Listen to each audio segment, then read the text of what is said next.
Have you ever wondered if one small act of kindness could change your entire future? Imagine this: you're starving, you have nothing left, and the only food you own is one piece of bread. Then, a stranger asks you for it.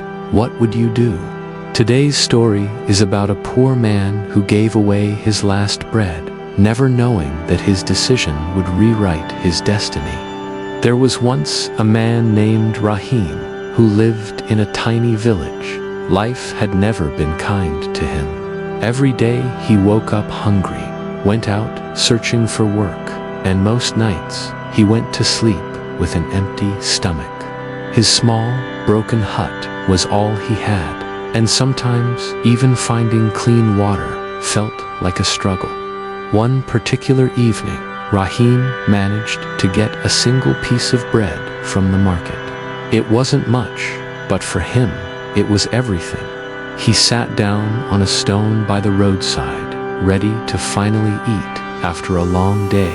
His hands trembled with weakness, his stomach growled, but in his heart there was a quiet thankfulness for this tiny blessing. Just then, an old stranger appeared. His clothes were torn, his face looked tired, and his eyes carried the weight of hunger. The man looked at Rahim's bread and said softly, "Brother, could you spare me a piece? I haven't eaten in days." Rahim froze. His mind battled itself.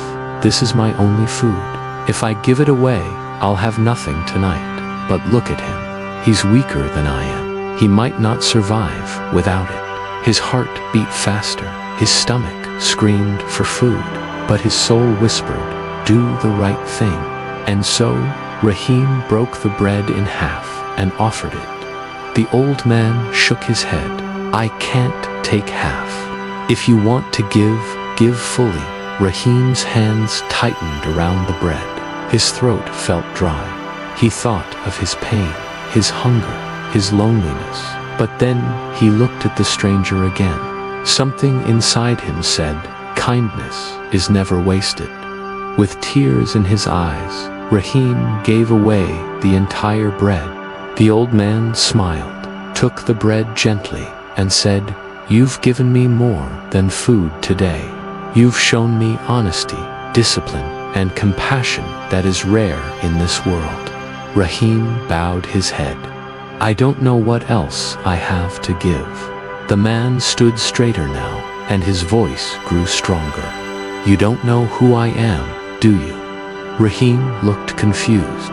The stranger's clothes began to look different, his eyes sharper, his presence stronger. Guards appeared from behind the trees. The old man wasn't just a beggar, he was the king in disguise. "I've been searching for someone who values honesty over greed," the king said. "Someone who would give without expecting. Today, you proved your character. Come with me. Your days of hunger are over." That night, Rahim didn't sleep in a broken hut.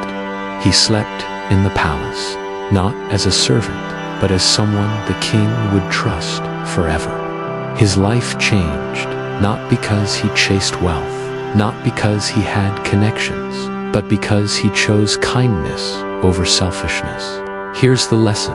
Success doesn't always come from big opportunities. It often comes from small decisions when nobody's watching. Discipline is not just about working hard. It's about controlling your thoughts when greed, fear, or doubt tries to take over. If Rahim had kept the bread, his stomach would be full for one night. But because he gave it away, his life was full forever. So, the next time life tests you, remember Rahim. The little choices you make every day, whether to be honest, whether to be kind, whether to stay disciplined, are shaping your future. Your thoughts become actions. Your actions become habits. Your habits become your destiny. Stay honest and never give up on doing the right thing, because sometimes giving away your last bread is exactly what opens the door to the life you've been waiting for.